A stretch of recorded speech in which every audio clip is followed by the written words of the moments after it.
Silêncio. Foi o que fiz quando ouvi meu próprio neto gritar a plenos pulmões que eu estava fedendo a xixi.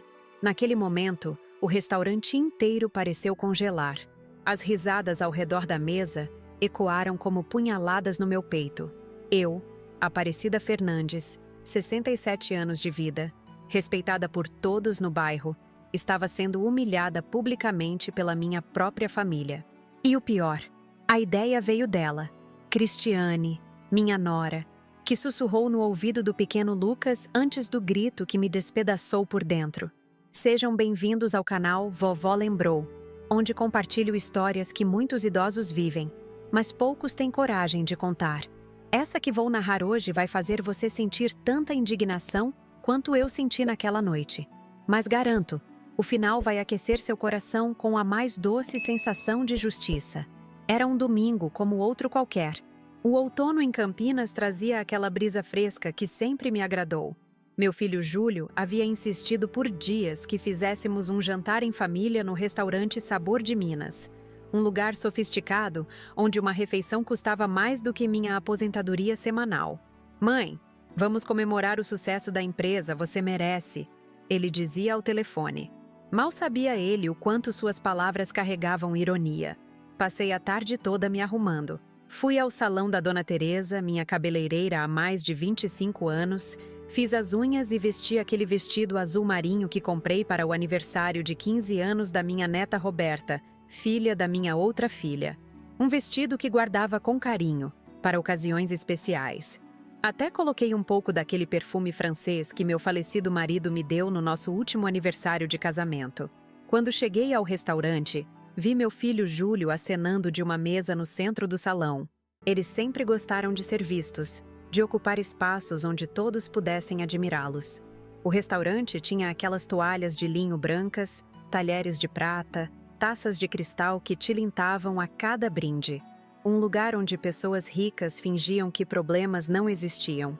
Cristiane, minha nora, usava um vestido preto justo, daqueles de grife que ela fazia questão de mencionar o preço para quem quisesse ouvir, e para quem não quisesse também.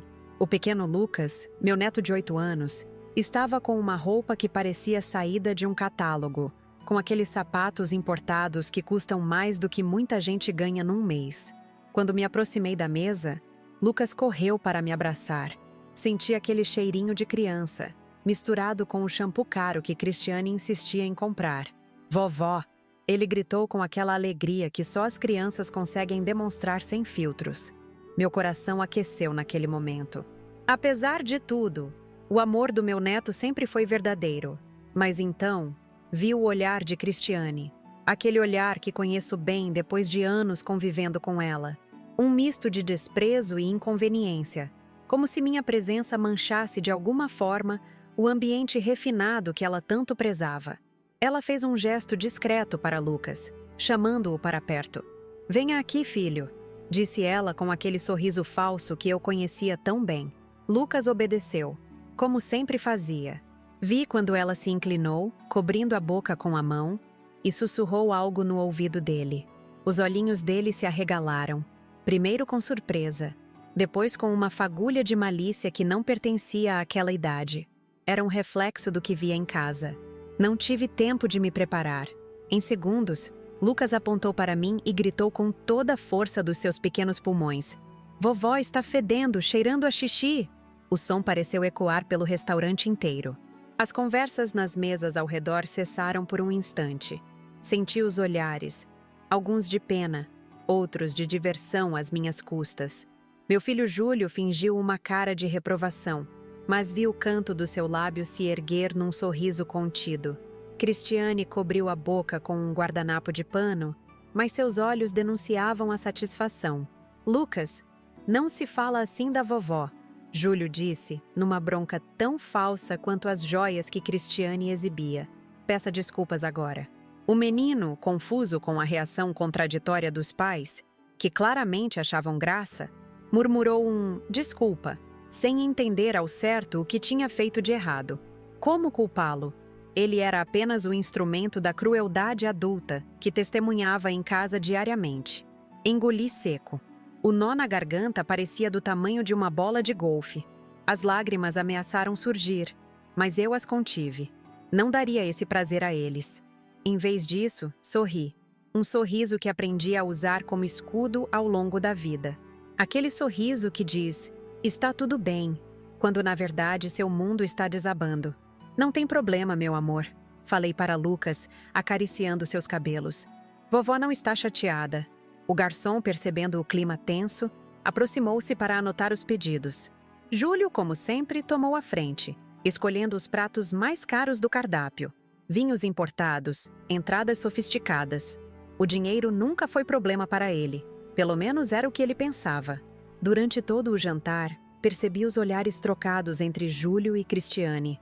As risadinhas disfarçadas. O modo como falavam comigo como se eu fosse uma criança que não entende o mundo ao seu redor.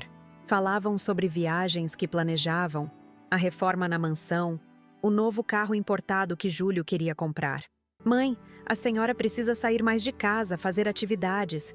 Ficar parada faz mal para a idade, disse Júlio, como se eu fosse uma planta que precisa ser regada ocasionalmente. Sorri novamente.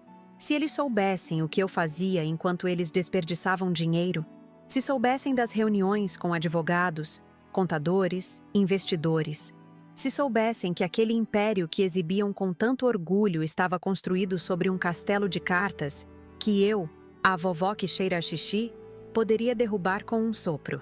Enquanto eles pediam sobremesas caras e mais uma garrafa de vinho, peguei meu celular discretamente e enviei uma mensagem para meu advogado. Doutor Mendes, podemos iniciar o processo amanhã. Estou decidida. A resposta veio em segundos. Tudo pronto, dona Aparecida. Só precisamos da sua assinatura.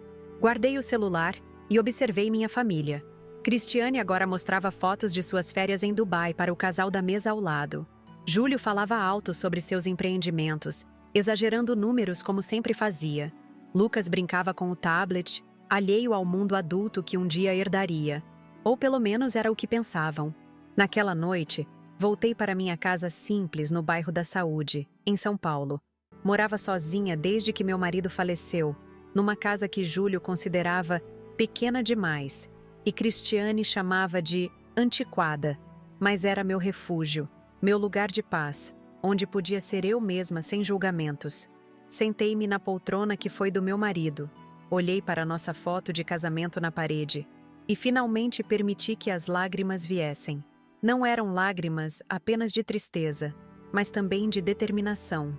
Já havia suportado humilhações demais, fingido que não via o desprezo, aceitado migalhas de afeto de pessoas que deviam me amar incondicionalmente.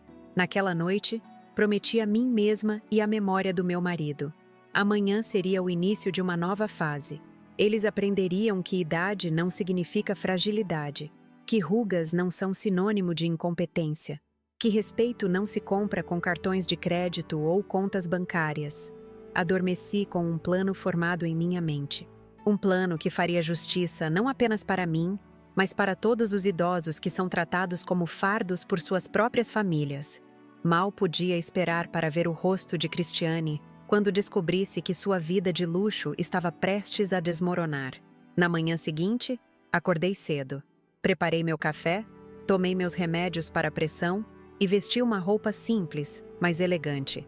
Hoje seria o dia em que Júlio e Cristiane descobririam quem realmente comandava o jogo que eles pensavam estar vencendo. Mas antes de contar o que aconteceu naquela manhã, preciso que vocês entendam exatamente como foi aquele jantar. Como cada risada cortou minha alma. Como cada olhar de desdém ficou gravado na minha memória. Quando chegamos ao restaurante Sabor de Minas naquele domingo, o maître nos recebeu com aquela formalidade ensaiada, típica dos lugares caros. Júlio fez questão de dizer bem alto que havia reservado a melhor mesa, como se todos no restaurante precisassem saber da sua importância. Cristiane caminhava ao lado dele, com aquela postura de quem se acha superior a todos ao redor. Lucas vinha logo atrás, absorvendo cada comportamento dos pais como uma esponja. Enquanto seguíamos para a mesa, Cristiane fez questão de comentar sobre a decoração, criticando os arranjos florais, dizendo que na última vez que esteve em Paris, viu coisas muito mais sofisticadas. O maître apenas sorria educadamente, provavelmente acostumado com clientes como eles. Nossa mesa ficava no centro do salão principal, exatamente onde Júlio gostava de estar, no centro das atenções. Sentei-me com cuidado, alisando meu vestido azul marinho. Tinha escolhido aquele vestido com tanto carinho. Passei horas me arrumando para aquela noite, pensando que seria uma oportunidade de me aproximar da família. Como eu estava enganada. Logo que nos sentamos, Júlio começou a falar sobre seus novos empreendimentos, sobre como estava conquistando o mercado imobiliário de Campinas. Cristiane complementava cada frase dele como se tivessem ensaiado, destacando o quão impressionante era o sucesso do marido. Ninguém perguntou sobre mim, como eu estava, o que andava fazendo. Era como se eu fosse apenas um adereço naquela mesa. O garçom veio anotar os pedidos de bebidas. Júlio, sem nem mesmo me consultar, pediu um vinho caríssimo que eu nem gostava. Mãe não entende de vinhos mesmo, ele disse para o garçom, como se eu não estivesse presente. O homem me olhou com um misto de pena e constrangimento que me fez querer desaparecer. Foi quando Lucas pediu para ir ao banheiro e Cristiane se ofereceu para levá-lo. Fiquei sozinha na mesa com Júlio, que imediatamente pegou o celular e começou a responder mensagens, ignorando completamente minha presença. Como vão as coisas na empresa? Perguntei, tentando iniciar uma conversa. Tudo ótimo, mãe, respondeu sem tirar os olhos da tela. Estamos expandindo para novos loteamentos, coisas que a senhora não entenderia. Aquela frase doeu. Eu, que havia sido contadora por 30 anos, que havia administrado negócios, que tinha construído um patrimônio considerável, não entenderia de negócios. Se ele soubesse que cada relatório financeiro da empresa passava pelo meu crivo antes de ser aprovado, vi quando Cristiane e Lucas voltaram do banheiro. Ela tinha aquele sorriso no rosto, aquele que sempre aparecia quando estava prestes a fazer algo maldoso. Lucas parecia confuso, mas obediente, como uma marionete nas mãos da mãe. Assim que se aproximaram da mesa, Cristiane se inclinou e sussurrou no ouvido de Lucas. Vi os lábios dela se moverem, mas não consegui ouvir as palavras. O rosto do meu neto mudou. Primeiro surpresa, depois um sorriso travesso que não combinava com sua doçura habitual.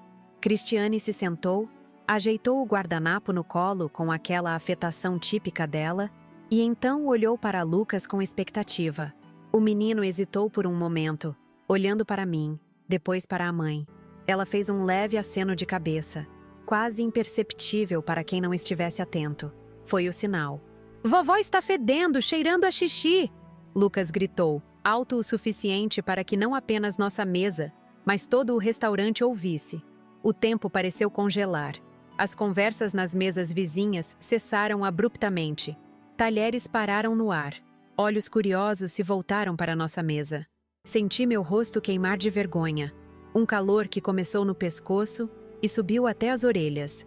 Minhas mãos começaram a tremer e tive que apertá-las uma contra a outra para disfarçar. A risada de Cristiane veio primeiro, disfarçada por um guardanapo estrategicamente posicionado sobre a boca. Júlio tentou manter a compostura, mas logo se rendeu a um riso contido, disfarçando com uma falsa tosse. Um casal na mesa ao lado trocou olhares de reprovação. A senhora de cabelos grisalhos na mesa da direita me lançou um olhar de solidariedade que apenas intensificou minha humilhação. Lucas, não se fala assim da vovó, Júlio disse, numa bronca tão falsa que nem Lucas acreditou. O menino, percebendo que os pais achavam graça, ficou ainda mais animado com a atenção. Mas a mamãe disse que a vovó... Começou ele, antes de ser interrompido por Cristiane, que rapidamente cobriu a boca dele com a mão.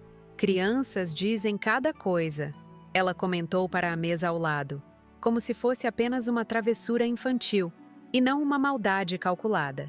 Naquele momento, senti o peso de cada um dos meus 67 anos.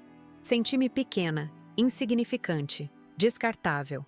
Pensei no meu marido, José, que se estivesse vivo jamais permitiria tal desrespeito. Pensei na minha juventude, quando era respeitada por todos, quando minha opinião importava. Onde tinha ido parar aquela Aparecida forte, determinada? O garçom, percebendo o constrangimento, aproximou-se rapidamente para anotar os pedidos, tentando desviar a atenção do incidente. Júlio, como sempre, tomou a frente. Traga o filé mignon ao molho de vinho para todos, e para a sobremesa já reserve o cheesecake de frutas vermelhas. Comandou ele, sem consultar ninguém. Na verdade, disse eu, encontrando minha voz, eu prefiro o salmão grelhado, se não for incômodo. Júlio me olhou como se eu tivesse cometido um crime. Mãe, o filé daqui é o melhor da cidade. A senhora não vai gostar de peixe.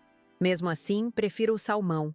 Insisti, numa pequena demonstração de resistência. Ele deu de ombros, visivelmente irritado por eu não seguir sua orientação. O garçom anotou meu pedido separadamente, com um discreto sorriso de aprovação que me deu um pequeno conforto. Durante o resto do jantar, fui praticamente ignorada. Júlio e Cristiane conversavam sobre suas vidas, seus planos de viagem, a reforma na piscina da mansão, a próxima troca de carro. Lucas brincava com um jogo no tablet que Cristiane havia trazido para mantê-lo ocupado. Ocasionalmente, Cristiane me lançava um olhar de superioridade, especialmente quando falava sobre os investimentos que estavam fazendo. Compramos ações daquela empresa de tecnologia, sabe? Triplicamos o investimento em 6 meses. Gabava-se ela. É claro que são coisas mais modernas dessa geração que entende de dinheiro. Mais uma alfinetada. Como se minha geração não entendesse de investimentos.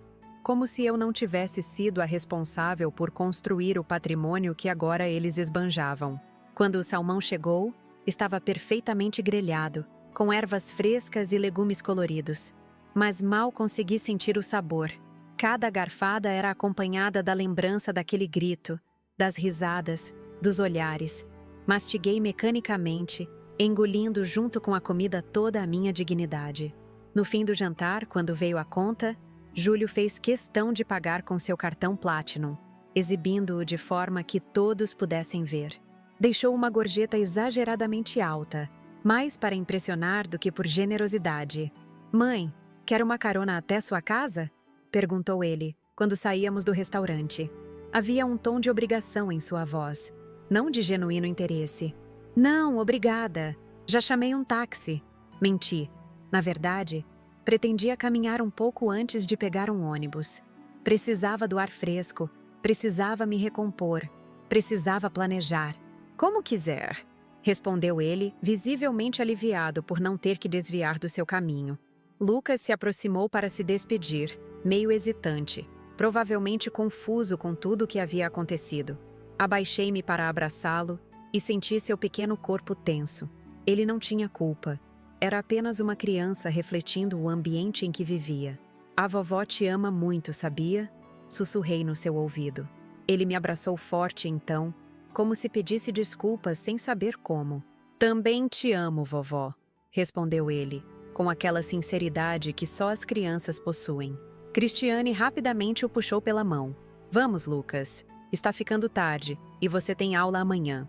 E assim, vi meu filho, minha nora e meu neto entrarem na BMW reluzente e partirem, deixando-me sozinha na calçada do restaurante. Uma senhora de 67 anos, com um vestido azul marinho cuidadosamente escolhido e um coração partido. Caminhei lentamente até o ponto de ônibus, ignorando os olhares curiosos dos transeuntes. Uma senhora sozinha, àquela hora, naquele bairro elegante, era uma visão incomum. Quando o ônibus chegou, subi com dificuldade nos degraus altos. O motorista, um senhor de idade próxima à minha, esperou pacientemente que eu me acomodasse antes de partir. Aquele pequeno gesto de respeito quase me fez chorar. Durante todo o trajeto até minha casa no bairro da Saúde, fiquei olhando pela janela, vendo a cidade passar, as luzes, as pessoas. Pensei em como a vida tinha me levado até aquele ponto. Como eu, Aparecida Fernandes, que havia construído um império, estava sendo tratada como um fardo, como uma velha inútil. Quando finalmente cheguei em casa, a solidão me abraçou como uma velha amiga. Tirei os sapatos que apertavam meus pés, guardei o vestido azul marinho que agora carregava memórias amargas e tomei um longo banho quente. As lágrimas finalmente vieram, misturando-se com a água que escorria pelo meu rosto enrugado. Depois do banho, vestindo meu roupão confortável, sentei-me na poltrona da sala e olhei para a foto do meu falecido marido.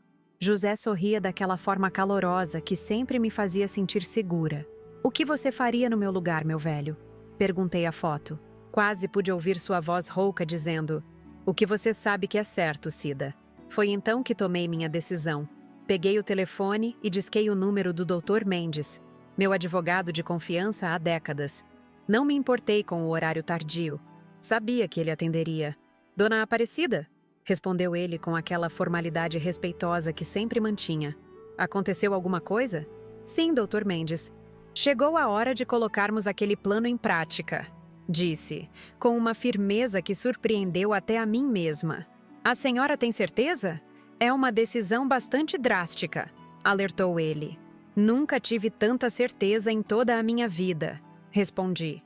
Houve um breve silêncio do outro lado da linha. Entendo. Podemos nos encontrar amanhã cedo no meu escritório para assinar os documentos necessários?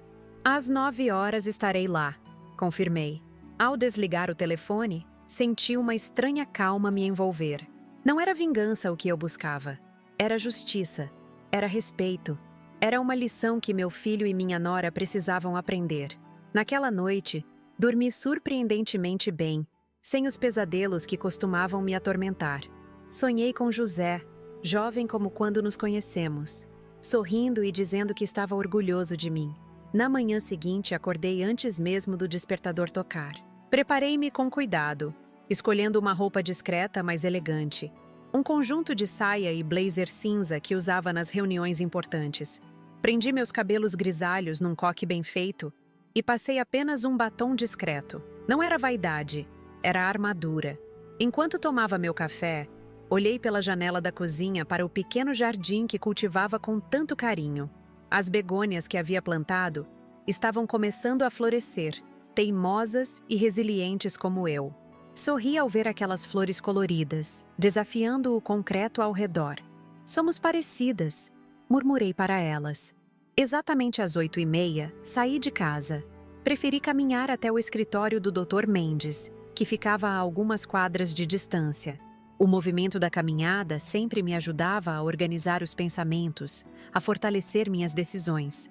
O escritório do Dr. Mendes ocupava um andar inteiro de um prédio comercial antigo, mas bem conservado. Sua secretária, Dona Regina, me recebeu com aquele sorriso acolhedor que sempre me fazia sentir bem-vinda. Dona Aparecida, que bom vê-la. O doutor já está esperando, disse ela, conduzindo-me até a sala principal.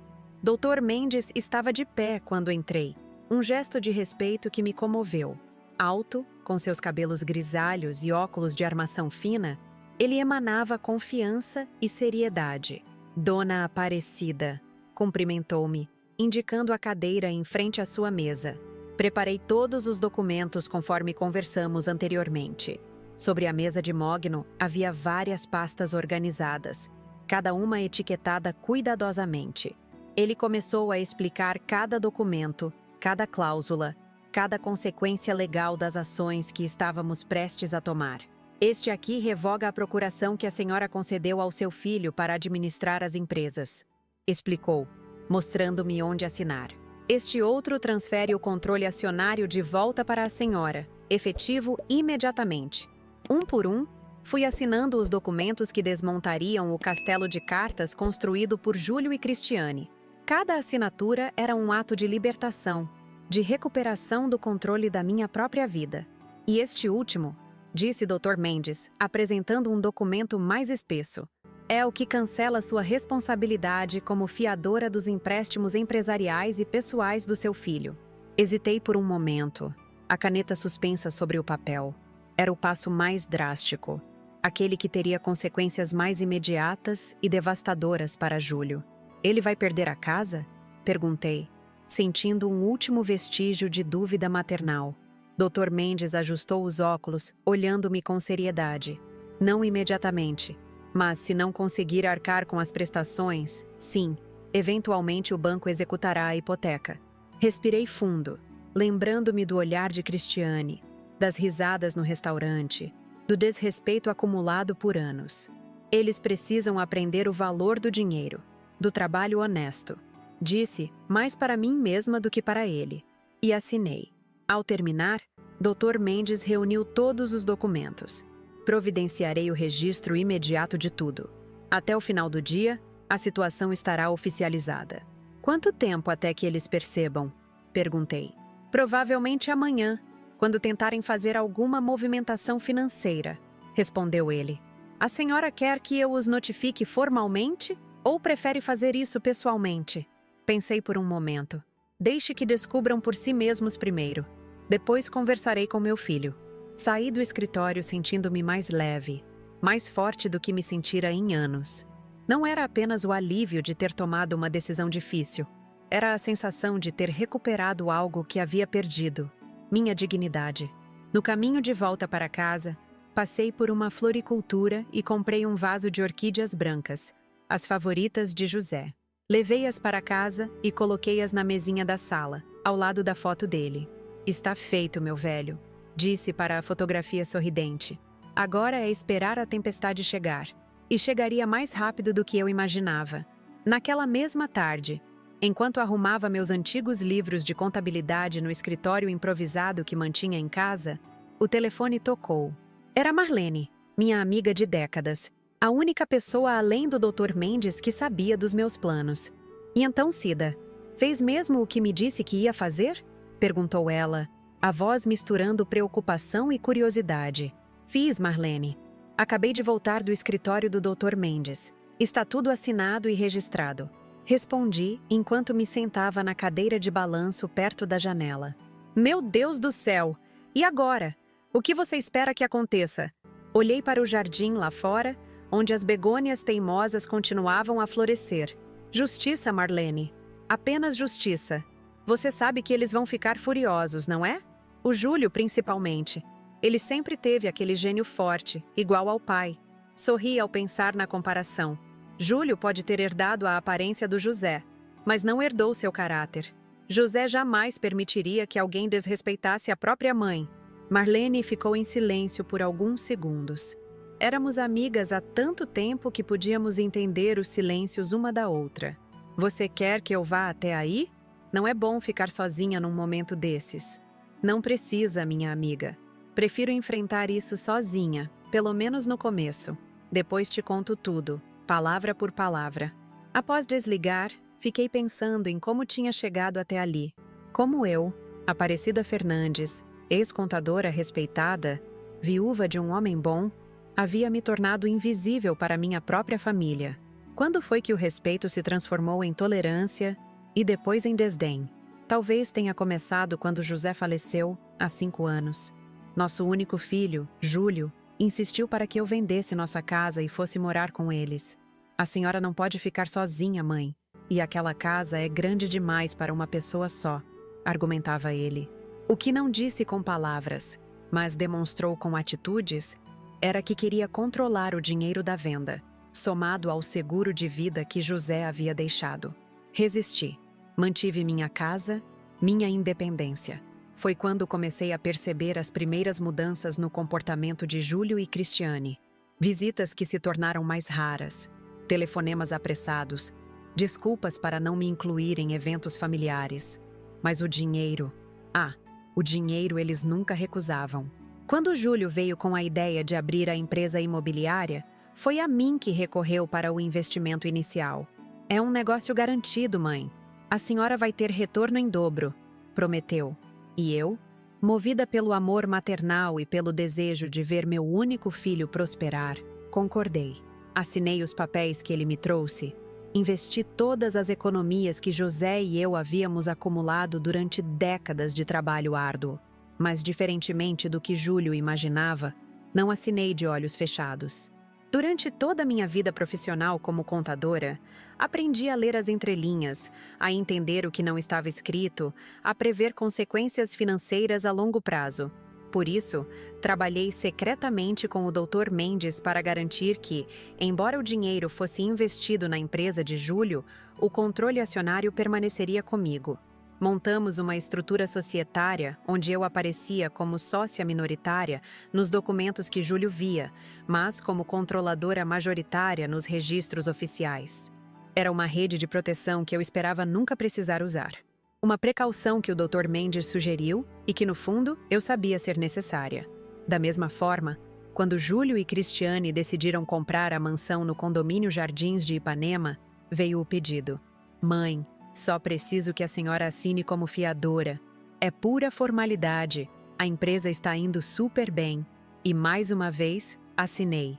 Mas novamente, com a ajuda do Dr. Mendes. Inseri cláusulas que me permitiam revogar a fiança a qualquer momento. Durante anos, mantive essa estrutura em segredo. Observava de longe o império que Júlio acreditava ter construído sozinho. Vi como ele e Cristiane escalaram rapidamente na vida social de Campinas. Como exibiam riqueza e sucesso. Como criavam Lucas em meio ao luxo e ostentação. E durante todo esse tempo, esperei. Esperei que reconhecessem o valor da família, da humildade, do respeito. Esperei em vão. Enquanto essas memórias fluíam, o sol começava a se pôr. Acendi as luzes da sala e preparei um chá de camomila. Sabia que precisaria de toda a calma possível para os dias que viriam. Sentei-me novamente na cadeira de balanço, observando as fotos da família espalhadas pela estante. Júlio quando criança, sorrindo sem os dentes da frente. Júlio adolescente, orgulhoso com seu primeiro troféu de natação. Júlio adulto, ao lado de Cristiane no dia do casamento. Lucas recém-nascido nos meus braços.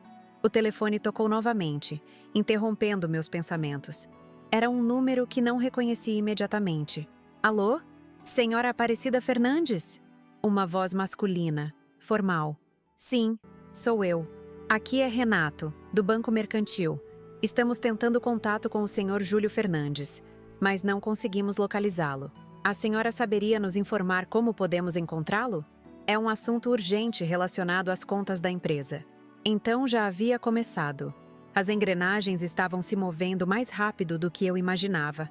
Sinto muito, mas não sei onde meu filho está no momento. Talvez esteja em reunião, respondi, mantendo a voz calma. Entendo. Se a senhora tiver contato com ele, poderia pedir que nos retorne com urgência? Temos questões importantes sobre as movimentações recentes nas contas corporativas. Certamente passarei o recado. Assim que desliguei, o telefone tocou novamente. Desta vez, era o número de Júlio. Respirei fundo antes de atender. Mãe? A voz dele soava tensa, quase irreconhecível. A senhora está em casa? Sim, estou. Estou indo para aí agora. Precisamos conversar. E desligou antes que eu pudesse responder. A tempestade estava chegando. Ajeitei-me na poltrona, arrumei o coque no cabelo e esperei. Não sentia medo, apenas uma estranha tranquilidade, como se finalmente estivesse retomando o controle da minha própria vida. 40 minutos depois, ouvi a freada brusca de um carro em frente à minha casa. Passos pesados no caminho de pedra do jardim. A campainha tocando insistentemente. Levantei-me sem pressa e abri a porta. Júlio estava lá, o rosto vermelho, a gravata frouxa, o cabelo despenteado, tão diferente da imagem impecável que sempre fazia questão de manter. O que a senhora fez? Sua voz tremia de raiva contida. Boa noite para você também, filho. Entre, por favor. Não precisamos discutir na porta. Ele entrou como um furacão, jogando o paletó sobre o sofá. Acabei de receber uma ligação do banco. Disseram que todas as contas da empresa estão bloqueadas. E quando liguei para o Dr. Mendes, sabe o que ele me disse? Que eu devia falar com a senhora. Sentei-me calmamente na minha poltrona favorita, a mesma onde José costumava ler o jornal nas manhãs de domingo. Sente-se, Júlio. Temos muito o que conversar. Não quero sentar. Quero saber o que está acontecendo. O gerente falou algo sobre mudança na estrutura societária. Que história é essa? Olhei para meu filho, aquele menino que um dia embalei nos braços, que ensinei a andar, a quem dediquei minha vida, e vi um estranho, um homem consumido pela ganância e pelo egoísmo. A história é simples, Júlio. Recuperei o que sempre foi meu. Ele me olhou como se eu tivesse acabado de falar em uma língua estrangeira. Do que a senhora está falando? Da empresa, do controle acionário, da sua casa no condomínio Jardins de Ipanema, de tudo que você construiu com o meu dinheiro, com a minha assinatura, com o meu aval. Ele riu, aquela risada de descrença. A senhora está ficando senil? A empresa é minha. Eu construí tudo do zero. Com que dinheiro, Júlio? De onde veio o capital inicial? Quem assinou como avalista dos empréstimos para expandir? Quem é a fiadora da sua casa de luxo? Minha voz permanecia calma, mas firme. Tudo isso foi construído com o dinheiro que seu pai e eu economizamos durante toda uma vida de trabalho. Dinheiro que confiei a você, na esperança de que soubesse valorizá-lo. Ele começou a andar de um lado para outro, passando as mãos pelo cabelo repetidamente. Isso é loucura! Vou ligar para o meu advogado agora mesmo. Fique à vontade, mas antes, talvez queira ler isto. Entreguei a ele uma pasta que o Dr. Mendes havia me dado naquela manhã, contendo cópias de todos os documentos originais. Aqui está a verdadeira estrutura societária da empresa, os termos da fiança da sua casa, os contratos dos empréstimos bancários. Tudo com a minha assinatura como controladora, não como simples investidora. Vi o rosto de Júlio empalidecer enquanto folheava os documentos. Suas mãos tremiam. Isso não pode ser verdade. A senhora me enganou todo esse tempo? Não, filho. Apenas me protegi. Criei uma rede de segurança que esperava nunca precisar usar. Torci para que um dia você entendesse o valor do trabalho honesto, do respeito, da família. Mas esse dia nunca chegou. E o que a senhora pretende fazer agora? Destruir tudo que construímos? Arruinar nossa vida por causa de um capricho de velha? Aquela palavra, velha, saiu de sua boca carregada de desprezo, da mesma forma que vovó, fedendo a xixi, havia saído da boca inocente de Lucas. Não, Júlio, não pretendo destruir nada, apenas reorganizar. A partir de agora, as coisas serão diferentes. Você terá que trabalhar de verdade, prestar contas, mostrar resultados. E, acima de tudo, aprender a respeitar quem veio antes de você, quem abriu os caminhos que você percorre com tanta arrogância. Ele jogou os documentos sobre a mesa de centro. A senhora não pode fazer isso. Temos compromissos, contratos, uma vida estabelecida. Posso e já fiz. Os bloqueios são temporários. Amanhã mesmo o Dr. Mendes iniciará o processo de reorganização da empresa. Você continuará como diretor, mas sob supervisão. E quanto à sua casa, fiz uma pausa, olhando diretamente nos olhos dele. Você terá que renegociar o financiamento com o banco, sem a minha fiança. O pânico começou a substituir a raiva no rosto de Júlio. Mãe, a senhora não entende. Sem sua fiança, o banco vai exigir um adiantamento enorme. Não temos esse dinheiro disponível. Então, talvez seja a hora de considerar um estilo de vida mais modesto. Aquela casa sempre foi grande demais, de qualquer forma. Ele desabou no sofá, finalmente derrotado. Por quê? Por que agora? Foi quando me levantei, caminhando lentamente até ficar bem na frente dele. Porque ontem, no restaurante, vi meu neto gritar que a avó fedia a xixi. Vi você e Cristiane rirem. Vi a humilhação nos olhos das pessoas ao redor. E percebi que permiti isso por tempo demais. Permiti que você e sua esposa construíssem um mundo de aparências, onde o dinheiro substituiu o caráter, onde o sucesso se mede pelo tamanho da casa e não pela grandeza do espírito.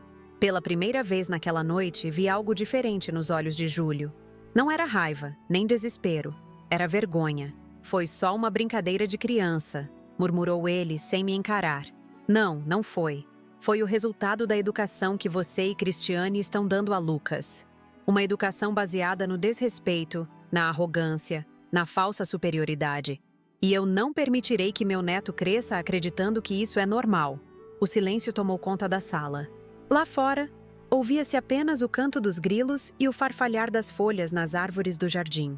Júlio permanecia cabisbaixo, derrotado. Não era assim que eu imaginava essa conversa. Mas talvez fosse necessário. O que acontece agora? Perguntou ele finalmente. Amanhã, às 10 horas, reunião no escritório do Dr. Mendes. Você, eu e os contadores da empresa. Vamos estabelecer novas regras, nova estrutura. A empresa continuará funcionando, os empregos estão seguros, mas o dinheiro não será mais jogado pela janela em luxos desnecessários. E Cristiane? E Lucas? Eles são sua família, Júlio. Sua responsabilidade. Como você vai contar a eles? Como vai reorganizar sua vida? Isso cabe a você decidir. Ele levantou-se lentamente. parecendo subitamente mais velho, mais cansado. A senhora está certa sobre uma coisa. Pai nunca teria permitido que faltassem com respeito à senhora. Pegou o paletó do sofá e caminhou em direção à porta. Estarei lá amanhã. Quando a porta se fechou atrás dele, senti minhas pernas fraquejarem. Apoiei-me na parede mais próxima, sentindo o coração acelerar. Não era um mal-estar físico, era a emoção represada finalmente encontrando escape. Lágrimas silenciosas correram pelo meu rosto. Não chorava de tristeza, mas de alívio, como se um peso enorme tivesse sido retirado dos meus ombros. Por anos carregara não apenas a responsabilidade financeira de sustentar o estilo de vida extravagante do meu filho, mas também o peso do desrespeito diário, das pequenas humilhações, da crescente invisibilidade. Voltei para minha poltrona e olhei novamente para a foto de José. Fiz o que tinha que ser feito, meu velho. Espero que entenda. Naquela noite, dormi profundamente pela primeira vez em anos. Sem pesadelos, sem acordar sobressaltada, sem a ansiedade constante que me acompanhava. Era como se, finalmente, as coisas estivessem voltando aos seus devidos lugares. Na manhã seguinte, acordei com o telefone tocando. Era o Dr. Mendes, confirmando a reunião. Dona Aparecida, está tudo preparado para as 10 horas. A senhora precisa que eu envie um carro para buscá-la? Não será necessário, doutor. Prefiro ir caminhando, como ontem. Ajuda a organizar as ideias. Como a senhora preferir. Ah, recebi uma ligação do banco. Parece que o seu filho tentou fazer uma transferência substancial ontem à noite, após sair da sua casa. Isso não me surpreendeu. Conhecia Júlio bem demais para não prever que tentaria alguma manobra desesperada. Ele conseguiu? Não. Todos os bloqueios funcionaram conforme planejamos. Apenas achei que a senhora deveria saber. Obrigada, doutor. Nos vemos em breve. Ao desligar, fiquei pensando no que Júlio teria tentado fazer. Transferir dinheiro para uma conta pessoal? Pagar alguma dívida oculta? Ou talvez preparar uma fuga, caso as coisas piorassem? Seja qual fosse o plano, havia sido frustrado. Isso só reforçava que minha decisão tinha sido correta. Preparei-me com cuidado para a reunião. Escolhi um vestido simples, mas elegante, na cor azul petróleo, que José sempre dizia combinar com meus olhos. Prendi os cabelos no mesmo coque disciplinado de sempre, mas permiti-me um pouco mais de maquiagem do que o habitual. Não era vaidade, era armadura. Antes de sair, liguei para Marlene. Está tudo bem, amiga. Júlio veio aqui ontem à noite, conversamos, e hoje teremos uma reunião para reorganizar tudo. Ele aceitou assim, sem mais nem menos? Não teve escolha. Quando descobriu que nunca teve realmente o controle de nada, que tudo dependia da minha assinatura, ficou sem chão. E como você está se sentindo, Cida? Pensei por um momento. Livre. Pela primeira vez em muitos anos, sinto que posso respirar sem aquele peso no peito. Não é sobre vingança, Marlene. É sobre justiça. É sobre ensinar valores que parecem ter se perdido. Tenho orgulho de você, amiga. Muitas no seu lugar teriam se curvado, teriam aceitado o papel de vovó inútil que só serve para abrir a carteira. Sorri ao telefone. Bem, essa vovó aqui pode até cheirar a xixi de vez em quando, mas ainda sabe como dar uma lição inesquecível. Rimos juntas, e aquela risada me deu ainda mais força para o que estava por vir. Desliguei prometendo contar todos os detalhes da reunião depois. Saí de casa pontualmente às 9h15. O dia estava claro, com aquele céu azul de outono que sempre me encantou. Caminhei lentamente, aproveitando o sol morno na pele, o barulho dos pássaros nas árvores, o cumprimento dos vizinhos que conhecia há décadas. A cada passo, sentia-me mais segura da minha decisão. Não era apenas por mim que estava fazendo aquilo. Era por Júlio, para que aprendesse valores que deveria ter aprendido há muito tempo. Era por Lucas, para que crescesse entendendo que respeito e caráter são mais importantes que dinheiro e status. E era até mesmo por Cristiane, para que percebesse que a vida não se resume a aparências. Ao dobrar a esquina da rua onde ficava o escritório do Dr. Mendes, avistei o carro de Júlio já estacionado. Ele tinha chegado antes, sinal de que levara a reunião a sério. Respirei fundo, ajeitei a postura e segui em frente. Era hora de recomeçar. Não como a vovó que cheira a xixi, mas como Aparecida Fernandes. mulher forte que construiu um império e que agora ensinaria sua família o verdadeiro valor das coisas. Ao entrar no prédio do escritório do Dr. Mendes, senti todos os olhares se voltarem para mim. A recepcionista me cumprimentou com um sorriso caloroso, diferente do habitual. Talvez os rumores já tivessem se espalhado. Em escritórios de advocacia, as paredes têm ouvidos. Bom dia, dona Aparecida. O doutor e os demais já estão na sala de reuniões aguardando a senhora. Agradeci com um aceno de cabeça e segui pelo corredor, meus passos ecoando no piso de mármore. Meu coração batia forte, não de medo, mas de expectativa. Por anos vivi à sombra do império que ajudei a construir, observando de longe enquanto meu filho e minha nora se afundavam cada vez mais no poço da arrogância e da ostentação. Quando entrei na sala de reuniões, o silêncio foi imediato e opressor. Júlio estava sentado à mesa oval, o rosto abatido, olheiras profundas denunciando uma noite sem sono. Ao lado dele, para minha surpresa, estava Cristiane, impecavelmente vestida como sempre, mas com o rosto pálido e tenso. O doutor Mendes se levantou para me receber, enquanto dois outros homens de terno, que reconheci como o contador e o diretor financeiro da empresa, permaneceram sentados, evitando olhar diretamente para mim. Dona Aparecida, bem-vinda. Estávamos apenas alinhando alguns detalhes preliminares, disse o Dr. Mendes, indicando uma cadeira na cabeceira da mesa. Sentei-me lentamente, colocando minha bolsa sobre a mesa com deliberada calma. Não disse nada imediatamente, apenas observei cada rosto presente. Anos de experiência como contadora me ensinaram que o silêncio muitas vezes fala mais alto que palavras. Bom dia a todos, disse finalmente. Agradeço a presença de cada um. Estamos aqui para discutir o futuro da empresa Fernandes Empreendimentos e acertar alguns pontos que, infelizmente, precisam ser reorganizados. Cristiane foi a primeira a quebrar o silêncio desconfortável. Dona Aparecida, com todo respeito, isso é um absurdo. A senhora não pode simplesmente chegar e tomar o controle de tudo que construímos ao longo de anos. Olhei diretamente para ela, mantendo a expressão serena. Construímos, Cristiane. Interessante o uso do plural. Conte-me, qual foi exatamente a sua contribuição para a construção desse império, além de gastar o dinheiro em bolsas de grife e reformas desnecessárias na mansão? Ela abriu a boca para responder, mas nenhum som saiu. Júlio colocou a mão sobre a dela, num gesto que misturava contenção e apoio. Mãe, já conversamos sobre isso ontem. A senhora tem todo o direito de estar magoada pelo que aconteceu no restaurante, mas destruir anos de trabalho por causa de um comentário infeliz de uma criança parece desproporcional. Sorri levemente.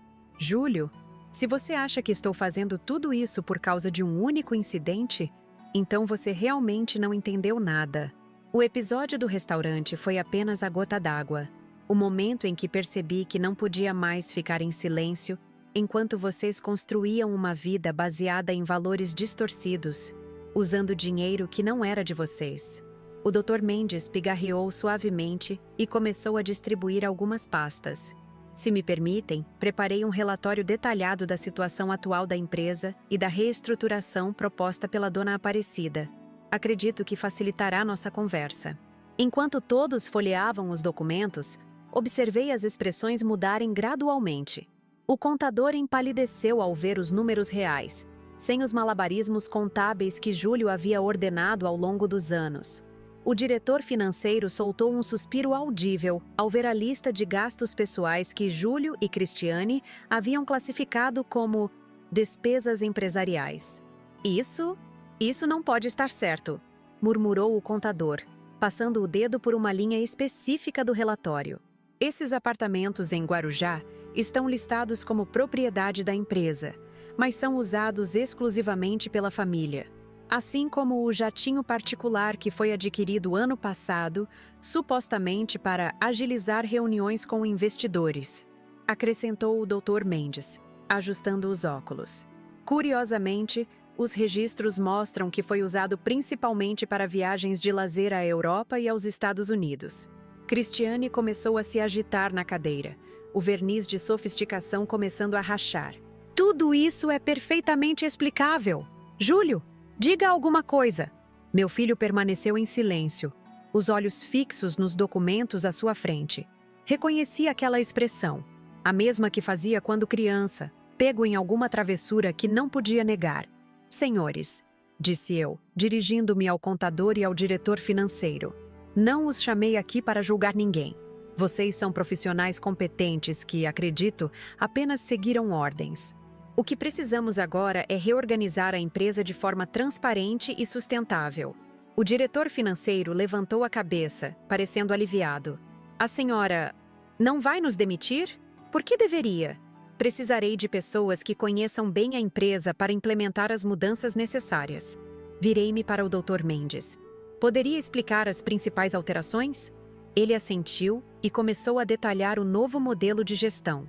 A empresa continuaria funcionando, mas com controles financeiros rígidos. Júlio permaneceria como diretor, mas todas as decisões importantes precisariam da minha aprovação. Os bens pessoais adquiridos com dinheiro da empresa seriam vendidos ou incorporados oficialmente ao patrimônio corporativo. E quanto à nossa casa? Perguntou Cristiane, a voz trêmula pela primeira vez desde que a conheci. O financiamento terá que ser renegociado sem a minha fiança, respondi calmamente. Se vocês puderem arcar com as parcelas, ótimo. Caso contrário, talvez seja a hora de considerar um imóvel mais modesto. Isso é um absurdo! Onde vamos morar? O que vamos dizer aos nossos amigos? Ao clube? À escola de Lucas? A voz dela subiu várias oitavas, beirando a histeria. Foi quando Júlio finalmente falou, a voz baixa, mas firme. Vamos nos adaptar, Cristiane. Como deveríamos ter feito há muito tempo. O olhar de incredulidade que ela lançou ao marido quase me fez sentir pena. Quase. A reunião continuou por mais 2 horas, discutindo detalhes, números, prazos. O Dr. Mendes conduziu tudo com a eficiência que sempre admirei, enquanto eu ocasionalmente intervinha para esclarecer algum ponto. Júlio permaneceu surpreendentemente cooperativo, fazendo perguntas pertinentes, concordando com os termos propostos. Cristiane, por outro lado, oscilava entre um silêncio rancoroso e explosões de indignação.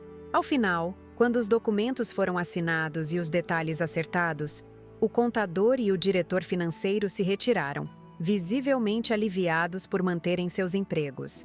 Ficamos apenas eu, Júlio, Cristiane e o Dr. Mendes. Bem, acredito que concluímos o essencial por hoje, disse o advogado, organizando suas anotações. Alguma pergunta final? Cristiane levantou-se abruptamente, pegando sua bolsa de grife. Tenho apenas uma pergunta para a senhora, dona Aparecida. Está satisfeita agora? Conseguiu o que queria? Destruir nossa vida por causa do seu orgulho ferido? Mantive a calma, olhando-a diretamente nos olhos. Não, Cristiane, não destruí a vida de vocês. Apenas retirei o tapete de ilusões sobre o qual vocês estavam dançando. Vocês ainda têm tudo o que realmente importa. Saúde, juventude, um filho maravilhoso e agora a oportunidade de construir algo real, baseado no trabalho honesto e não em aparências. Ela riu, um som amargo e cortante. A senhora é cruel. Vamos, Júlio. Não temos mais nada para fazer aqui. Para minha surpresa, meu filho não se moveu. Pode ir na frente. Vou buscar Lucas na escola e explicar a situação a ele. Preciso pensar um pouco. O olhar que Cristiane lançou ao marido continha tanto desprezo que senti um aperto no peito. Sem dizer mais nada, ela saiu batendo a porta.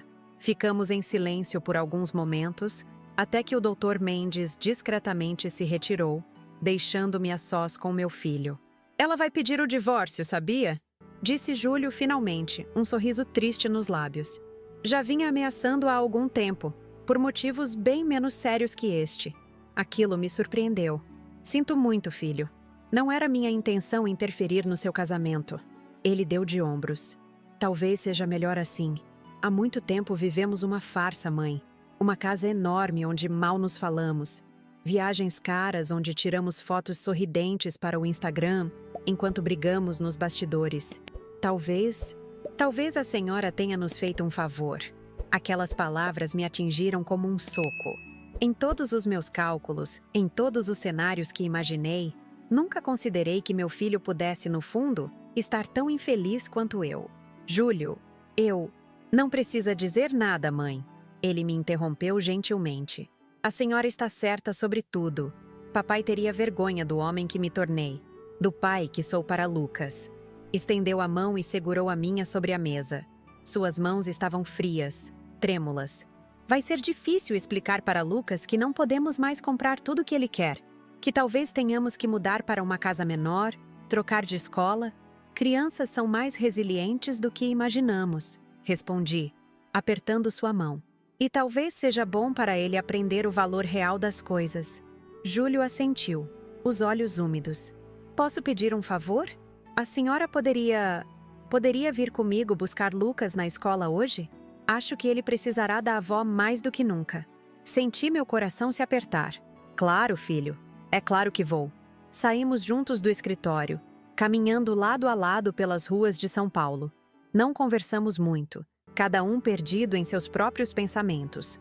Quando chegamos ao carro dele, um modelo mais simples e discreto que costumava usar para ir ao trabalho, ele abriu a porta para mim com uma gentileza que não demonstrava há anos. Durante o trajeto até a escola de Lucas, em um bairro nobre da cidade, Júlio me contou mais sobre os problemas no seu casamento com Cristiane, como ela se tornara obcecada com status e aparências, como transformara Lucas em um troféu, um acessório para exibir às amigas. Sabe, mãe, ontem à noite, depois que saí da sua casa, fiquei dirigindo por horas, pensando em tudo o que aconteceu, em como chegamos a esse ponto. E percebi uma coisa assustadora. Não me lembrava da última vez que tinha feito algo por prazer genuíno, e não para impressionar alguém ou manter as aparências. Estacionamos em frente à escola particular onde Lucas estudava, uma instituição imponente com fachada de vidro e mármore. Crianças uniformizadas saíam em pequenos grupos, algumas acompanhadas por babás e motoristas, outras pelos pais. É aqui que gastamos quase um salário mínimo por mês, comentou Júlio, com um sorriso irônico, para que Lucas tenha networking com os filhos da elite. Esperamos em silêncio até que meu neto apareceu, caminhando despreocupadamente com a mochila nas costas. Quando nos viu, seu rostinho se iluminou com um sorriso genuíno que me lembrou o Júlio de sua idade. Papai! Vovó! Correu em nossa direção, jogando-se nos meus braços primeiro para minha surpresa. Que legal você vir me buscar, vovó! Abracei-o forte, sentindo o cheirinho de criança, a textura macia dos cabelos, o calor do corpinho pequeno. Que saudades de você, meu amor! Lucas se afastou um pouco, olhando-me com curiosidade. Vovó, eu queria te pedir desculpas por aquilo que eu falei no restaurante. Mamãe disse que era uma brincadeira, mas depois o papai me explicou que te deixou triste. Senti lágrimas se formando nos meus olhos. Está tudo bem, meu anjo. Vovó não está brava com você. Que bom! Ele sorriu aliviado. Porque eu gosto muito de você. E eu sei que você não cheira a xixi. Você cheira a biscoitos e a flores do jardim. Ri entre lágrimas, enquanto Júlio observava a cena com um misto de emoção e culpa. Lucas! Meu filho se agachou para ficar na altura do menino. Que tal irmos tomar um sorvete com a vovó? Temos algumas coisas importantes para conversar. Sorvete! Os olhos dele brilharam. Pode ser naquela sorveteria cara do shopping? Júlio trocou um olhar comigo antes de responder. Não, filho. Vamos naquela sorveteria simples perto da casa da vovó. Aquela onde eu ia quando tinha a sua idade. Lucas franziu a testa, confuso. Mas mamãe disse que só podemos ir em lugares chiques. Pois é sobre isso que precisamos conversar, campeão. Respondeu Júlio, bagunçando os cabelos do filho. Sobre como as coisas mais gostosas e mais importantes nem sempre são as mais caras. Seguimos para a sorveteria no bairro da Saúde, um estabelecimento familiar que existia há décadas. O lugar estava praticamente igual a quando Júlio era criança. As mesmas mesinhas de fórmica, os mesmos sabores tradicionais, o mesmo atendimento caloroso. Olha só quem voltou, exclamou o Sr. Antônio, o dono já idoso que ainda fazia questão de atender pessoalmente. Júlio Fernandes? E quem é esse rapazinho? Este é meu filho, Lucas, apresentou Júlio orgulhoso. E esta senhora elegante o senhor já conhece, minha mãe. Dona Aparecida. Quanto tempo? Continua bonita como sempre. Corei com o elogio, enquanto Lucas olhava ao redor, nitidamente deslocado naquele ambiente simples, tão diferente dos lugares sofisticados aos quais estava acostumado. Sentamos numa mesinha perto da janela, com nossos sorvetes de creme, chocolate e morango. Sabores simples que faziam Júlio sorrir com nostalgia. Foi ali, entre colheradas de sorvete e risadas, que ele começou a explicar para Lucas as mudanças que viriam. Filho, lembra quando lemos aquela história sobre o príncipe que se disfarçou de mendigo para conhecer o mundo real? Lucas assentiu intrigado. Pois é, nossa vida vai ser um pouco assim agora. Vamos simplificar as coisas. Talvez tenhamos que mudar para uma casa menor. Talvez você tenha que mudar de escola. Os olhos do menino se arregalaram. Mas por quê? Fizemos algo errado? Não, campeão. É que, às vezes, a gente precisa voltar ao básico para lembrar o que realmente importa. Júlio olhou para mim buscando apoio. Sabe, Lucas, intervim suavemente. Quando seu pai era pequeno como você, morávamos numa casa simples, muito menor que a sua. Ele ia para uma escola pública, brincava na rua com os vizinhos e éramos muito felizes. Verdade, papai? Perguntou Lucas entre uma colherada de sorvete. Verdade. Foram os melhores anos da minha vida, embora eu tenha demorado para perceber isso. Júlio parecia emocionado. E sabe qual era a melhor parte? Aos domingos, eu e sua vovó fazíamos biscoitos juntos. Depois íamos ao parque, ou ao cinema, ou simplesmente ficávamos em casa jogando jogos de tabuleiro.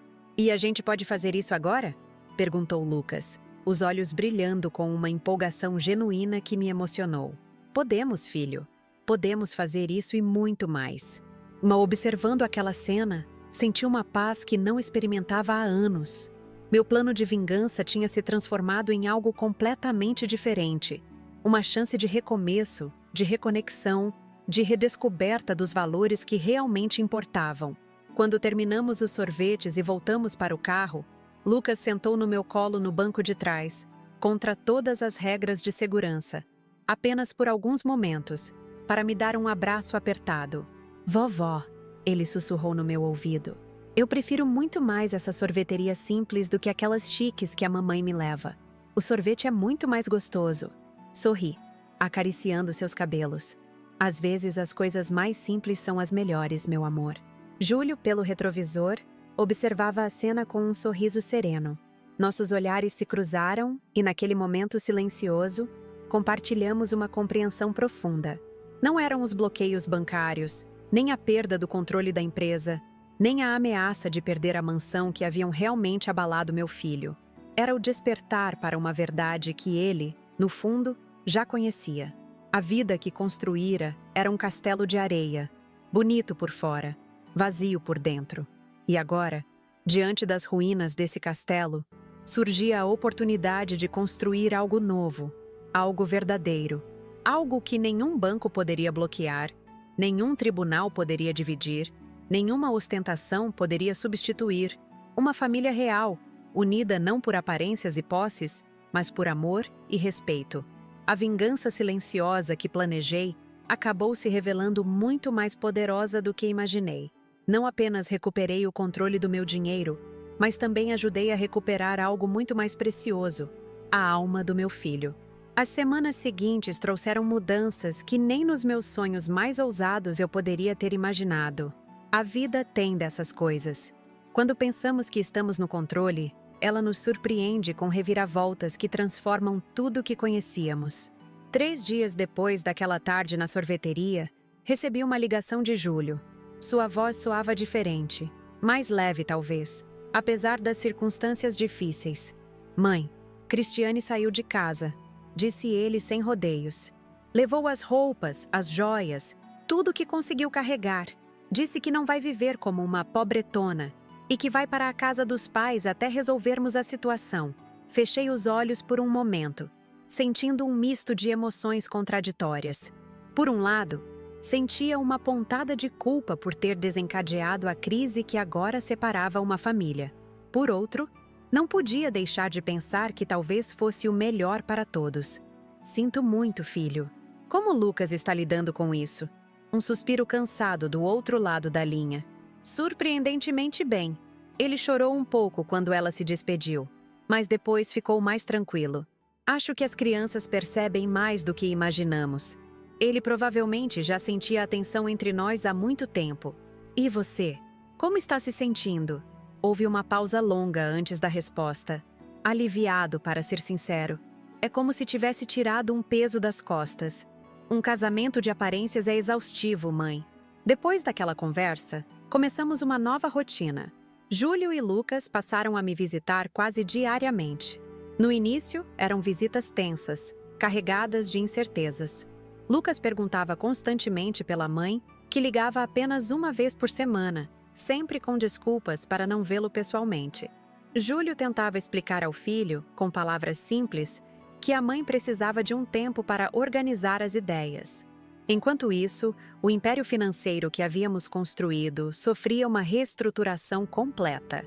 Com a ajuda do Dr. Mendes e de uma equipe de contadores honestos, organizamos as finanças da empresa, cortamos gastos desnecessários, renegociamos contratos. Foi um processo doloroso, mas necessário. A mansão no condomínio Jardins de Ipanema teve que ser colocada à venda.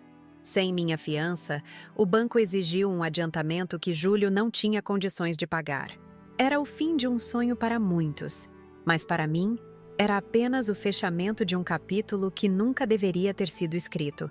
Numa tarde de sábado, cerca de um mês após nossa reunião no escritório do Dr. Mendes, Júlio apareceu na minha porta com 2 malas grandes e Lucas segurando a mochila da escola.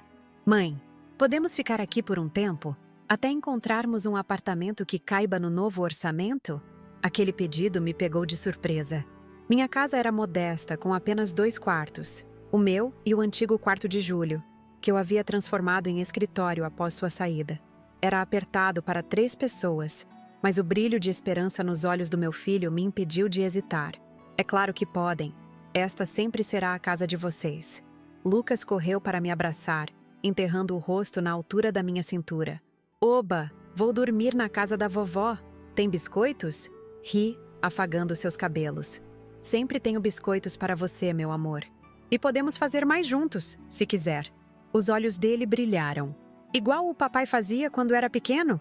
Exatamente como o papai fazia. Aquela noite foi estranha e maravilhosa ao mesmo tempo. Improvisamos um colchão no chão do meu escritório para Lucas, enquanto Júlio ficaria no sofá da sala. Jantamos macarrão com molho de tomate caseiro.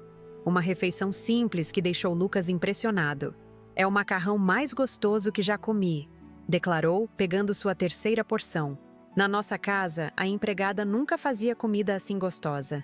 É porque o segredo não está nos ingredientes caros, mas no amor com que se prepara a comida. Expliquei, sentindo uma onda de ternura ao ver como ele devorava algo tão simples com tanto prazer. Depois do jantar, Júlio ajudou a lavar a louça, algo que provavelmente não fazia desde a adolescência, enquanto eu e Lucas organizávamos os lençóis em seu colchão improvisado. O menino parecia fascinado com os livros nas estantes do escritório, especialmente um velho álbum de fotografias que encontrou na prateleira mais baixa. "Vovó, quem é esse menino com cara de bravo?" perguntou, apontando para uma foto amarelada de Júlio aos 7 anos, carrancudo após perder um jogo de futebol. "Este é seu pai, quando tinha mais ou menos a sua idade." "Não acredito! Papai, olha só sua cara de mal." Júlio apareceu na porta, enxugando as mãos num pano de prato. Sorriu ao ver a foto. Eu tinha acabado de perder um campeonato no colégio.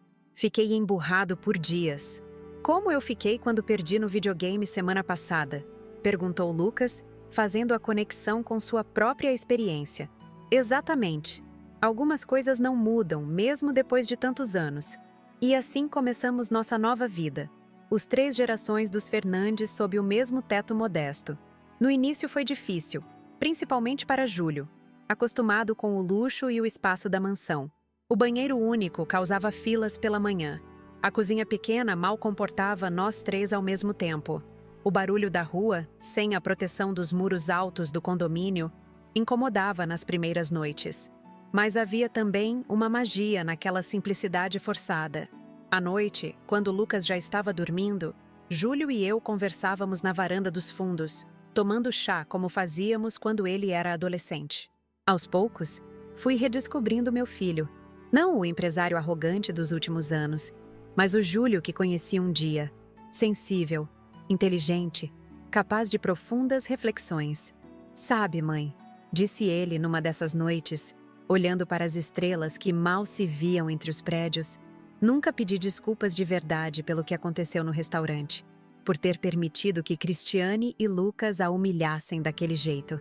Isso já passou, filho?" "Não, não passou. Preciso dizer isso." Ele virou-se para mim, os olhos brilhantes na penumbra. Sinto muito por ter me tornado alguém que a senhora não reconhecia mais. Alguém que o pai teria vergonha de ver."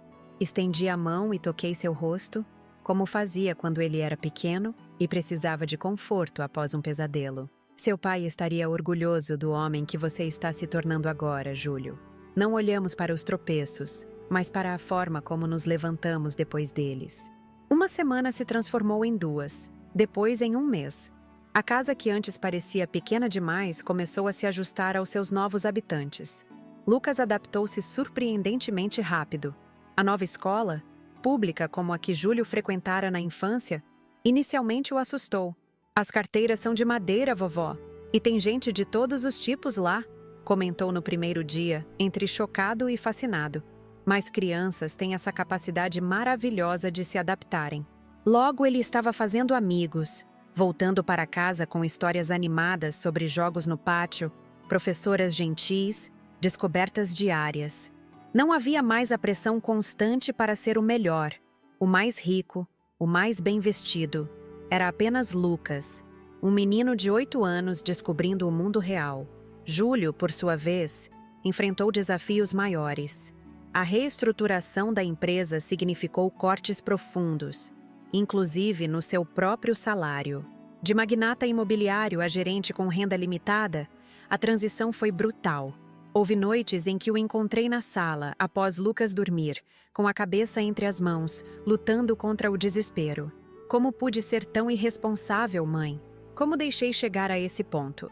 Sentava-me ao lado dele nesses momentos, oferecendo não apenas conforto, mas também sabedoria prática. Afinal, eu não era apenas sua mãe, mas uma contadora experiente que conhecia os meandros financeiros como poucos. "Um passo de cada vez, Júlio. Primeiro estabilizamos, depois crescemos novamente. Mas desta vez, com bases sólidas." E assim fizemos.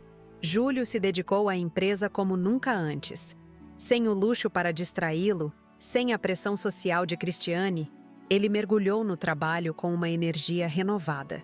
Descobriu que tinha talento real para negócios quando não estava tentando impressionar os outros ou manter aparências.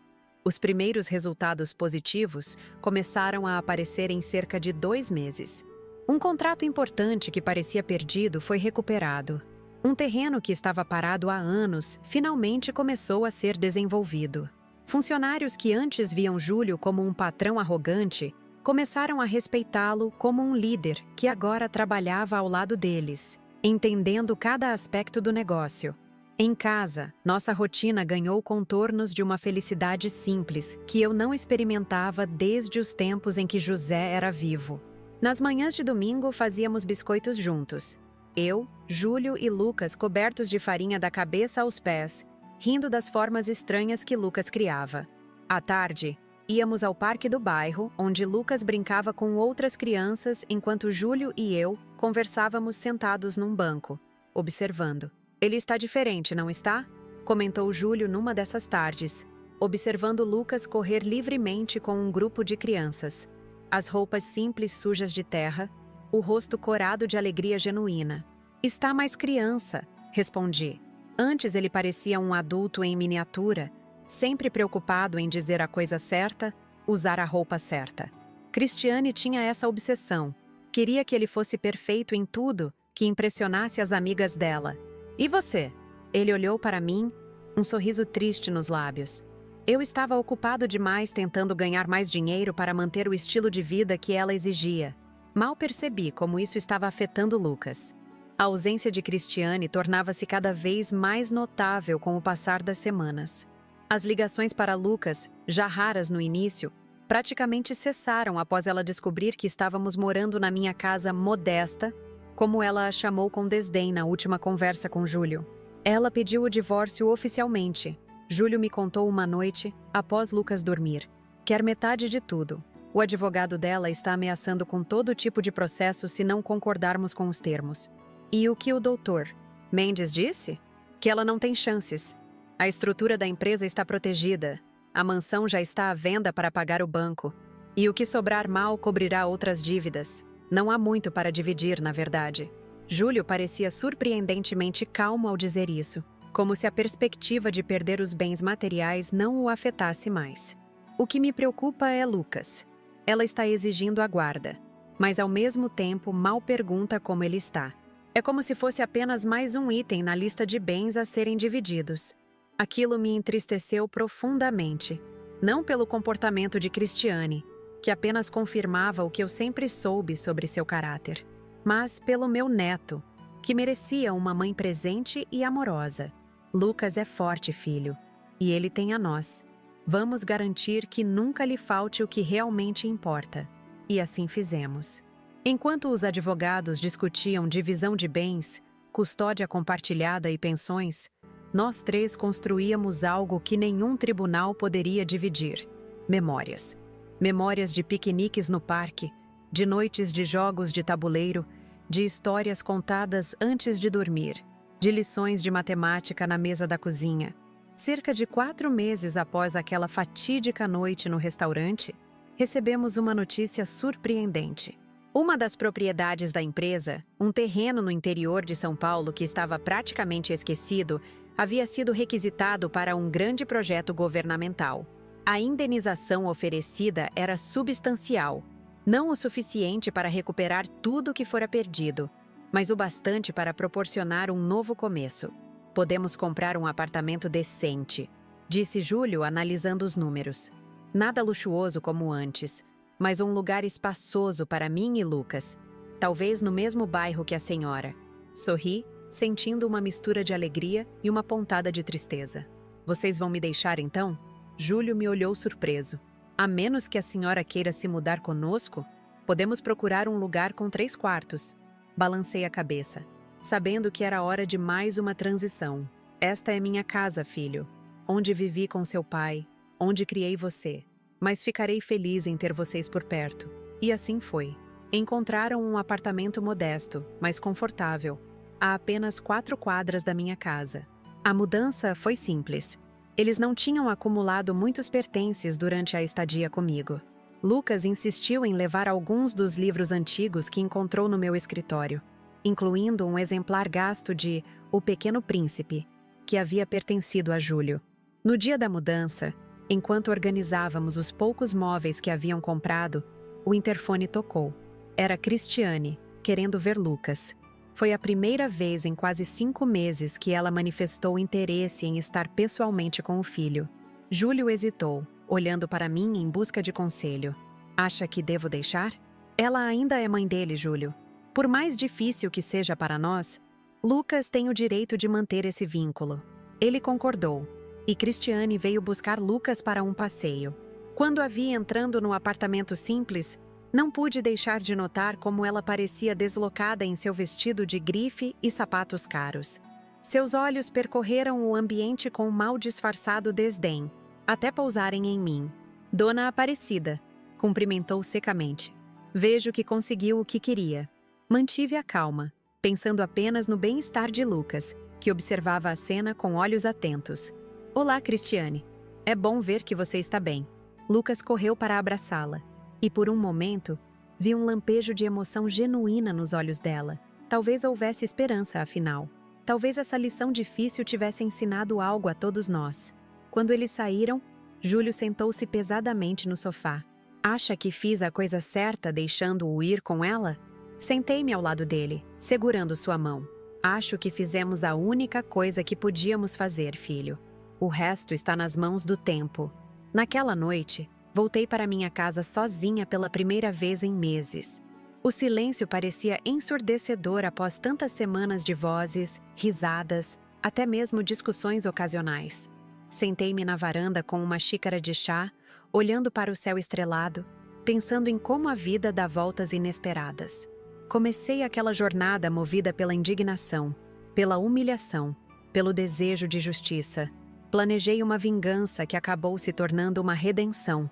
Queria apenas recuperar o controle do meu dinheiro, mas acabei recuperando algo muito mais precioso: minha família. E enquanto as estrelas brilhavam silenciosamente acima, pensei em José, em como ele estaria orgulhoso do homem que Júlio estava se tornando, do menino maravilhoso que Lucas era. Pensei nas lições que todos aprendemos, sobre o verdadeiro valor das coisas, sobre a fragilidade das aparências, sobre a força dos laços que nem o dinheiro nem o tempo podem romper. Eu, Aparecida Fernandes, aos 67 anos, descobri que às vezes precisamos perder tudo para encontrar o que realmente importa. E que a vingança mais doce não é destruir quem nos feriu, mas reconstruir o que foi quebrado, transformando a dor em sabedoria, o ressentimento em perdão, a perda em recomeço. A vovó, que cheirava a xixi, acabou ensinando a lição mais importante de todas: que o respeito não se compra com mansões ou carros de luxo. Constrói-se dia após dia, com amor, honestidade e a coragem de fazer o que é certo, mesmo quando é difícil. E essa, meus queridos, é uma lição que nenhum dinheiro do mundo pode comprar. E assim, chego ao fim dessa história que marcou minha vida para sempre. Uma história de humilhação, vingança, mas acima de tudo, de redenção e amor familiar. Quem diria que aquela noite no restaurante Sabor de Minas, quando meu próprio neto gritou que eu cheirava a xixi, seria o ponto de virada que transformaria completamente nossas vidas? Olhando para trás, percebo como o caminho foi doloroso, mas necessário. A dor daquele momento de humilhação pública me fez despertar de um longo sono, onde eu fingia não ver os valores distorcidos que meu filho e minha nora estavam adotando. Onde eu permitia que o império financeiro que construí com tanto sacrifício fosse usado para alimentar uma vida de aparências vazias. Quando decidi agir, não imaginava todas as consequências. Bloqueei as contas, retirei minha fiança, reassumi o controle do que sempre foi meu. Não era apenas sobre dinheiro, era sobre dignidade, sobre respeito, sobre os valores que José e eu tanto prezávamos e que pareciam ter se perdido ao longo dos anos. A reação de Júlio inicialmente foi de raiva e incompreensão, como era de se esperar. A de Cristiane foi de abandono. Ela simplesmente não conseguiu aceitar uma vida sem o luxo e as aparências. Mas Lucas, meu pequeno Lucas, me surpreendeu com sua capacidade de adaptação, com sua alegria em descobrir os prazeres simples que o dinheiro não pode comprar. Aqueles meses em que moramos juntos na minha casa modesta foram um renascimento para todos nós. Para Júlio, foi a chance de redescobrir o homem que ele realmente era, para além do empresário arrogante que havia se tornado. Para Lucas, foi a oportunidade de ser apenas uma criança, livre das pressões de um mundo de aparências. E para mim, foi o presente de ter minha família de volta, de sentir novamente o calor de um lar vivo, cheio de risos e até mesmo de pequenos conflitos cotidianos. A reestruturação da empresa foi dolorosa, mas necessária. Cortamos o supérfluo, vendemos o que era apenas para ostentação, reorganizamos as finanças com base em princípios sólidos e éticos. Não recuperamos todo o império de antes. E talvez isso tenha sido o melhor. Construímos algo menor, mas mais sólido. Algo baseado em trabalho honesto e não em aparências. O divórcio de Júlio e Cristiane era inevitável. Ela escolheu o caminho da amargura e do ressentimento, vendo-me como a culpada pela destruição do seu castelo de cartas. Lamento por ela, sinceramente. Espero que um dia compreenda que a vida que tinha era uma prisão dourada, não apenas para ela, mas principalmente para Lucas. Hoje, quase um ano após aquela noite no restaurante, nossa vida encontrou um novo equilíbrio. Júlio e Lucas moram em seu apartamento modesto, a apenas algumas quadras da minha casa. A empresa está se recuperando gradualmente, agora baseada em princípios sólidos. Cristiane mantém contato esporádico com o filho, Menos do que eu gostaria para o bem de Lucas. Mas talvez o tempo ajude a curar essas feridas também. E eu, Aparecida Fernandes, a vovó que cheirava a xixi, encontrei uma nova razão de viver. Não apenas na alegria de ver meu filho e meu neto crescendo e aprendendo, mas também em compartilhar minhas histórias com vocês, com todos que me assistem e que talvez estejam passando por situações semelhantes. Porque vejam, meus queridos, essa não é apenas a minha história. É a história de tantos idosos que são desrespeitados, tratados como fardos, vistos como ultrapassados ou inúteis. É a história de tantas famílias que perdem o rumo, que confundem sucesso com ostentação, que esquecem que o verdadeiro valor das coisas não está no seu preço, mas no significado que damos a elas. Quando comecei a contar essa história para vocês, recebi milhares de mensagens de pessoas que se identificaram, que choraram comigo, que riram comigo, que torceram pela minha vingança silenciosa. Pessoas que viram em mim, Aparecida, a coragem que talvez lhes falte para fazer mudanças difíceis, mas necessárias. Foi por isso que criei este canal, Vovó Lembrou, para lembrar não apenas das histórias do passado, mas também das lições que elas nos ensinam, para lembrar dos valores que realmente importam, que resistem ao teste do tempo, para lembrar que nunca é tarde demais para recomeçar, para corrigir erros, para reconstruir pontes. Se essa história tocou seu coração, se você riu, chorou ou se indignou comigo, peço que deixe seu comentário logo abaixo. Conte-me o que achou, se já passou por algo parecido, o que faria no meu lugar. Cada comentário é um presente para mim, uma conexão com alguém que dedicou seu tempo a ouvir minha história. E se puder, clique em gostei, para que mais pessoas possam conhecer essa história. Inscreva-se no canal Vovó Lembrou, para não perder nenhum dos relatos que compartilho semanalmente. Histórias reais, de pessoas reais, com emoções reais. Histórias que podem parecer pequenas, mas que carregam grandes lições. E para aqueles que perguntam como podem ajudar o canal a crescer, a trazer mais histórias como essa, temos o Valeu Demais, um espaço onde você pode contribuir com qualquer valor para ajudar nos custos de produção desses vídeos. Não é fácil manter um canal assim, e cada contribuição, por menor que seja, faz toda a diferença para que possamos continuar trazendo conteúdo diário de qualidade para vocês. Vou contar um segredo. Criar esses vídeos tem sido uma terapia para mim. Cada história que conto, cada experiência que compartilho, é como se um peso saísse dos meus ombros. E saber que minhas palavras estão ajudando outras pessoas a enfrentarem seus próprios desafios, isso não tem preço. Lembro de uma mensagem que recebi semana passada, de uma senhora de 72 anos do interior de Minas Gerais. Ela me contou que, após assistir minha história, teve coragem de confrontar o filho que a tratava como um banco, sempre pedindo dinheiro, nunca demonstrando gratidão. Dona Aparecida, ela escreveu, a senhora me deu coragem para dizer não, para exigir respeito. E sabe o mais incrível? Meu relacionamento com meu filho está melhorando desde então. É por histórias como essa que vale a pena continuar. É por cada uma de vocês que abro meu coração aqui, compartilhando não apenas os momentos de triunfo, mas também as dores, as dúvidas, os medos que fazem parte da minha jornada. No próximo vídeo, trarei uma nova história, tão emocionante quanto esta. Fiquem ligados, pois teremos convidados especiais. Quem sabe até mesmo meu filho Júlio e meu neto Lucas possam aparecer para dar suas próprias perspectivas sobre tudo o que aconteceu. Então é isso, meus queridos. Do fundo do meu coração, agradeço por terem ficado comigo até aqui, por terem me ouvido, por terem se emocionado comigo, por fazerem parte dessa grande família que o canal Vovó Lembrou está se tornando. Lembrem-se sempre, respeito não se impõe pela força, pelo medo ou pelo dinheiro. Respeito se conquista pelo caráter, pela honestidade, pelo exemplo. E nunca, jamais, é tarde demais para exigir o respeito que você merece.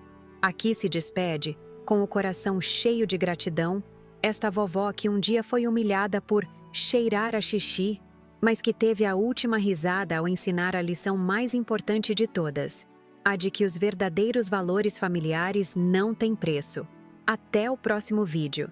Não esqueçam de se inscrever, deixar seu like e principalmente seu comentário. E se puderem, contribuam com o Valeu demais para mantermos esse canal trazendo histórias que tocam o coração todos os dias. Cada contribuição, por menor que seja, faz toda a diferença. Esta foi Aparecida Fernandes, a vovó que lembrou e que jamais esquecerá de vocês.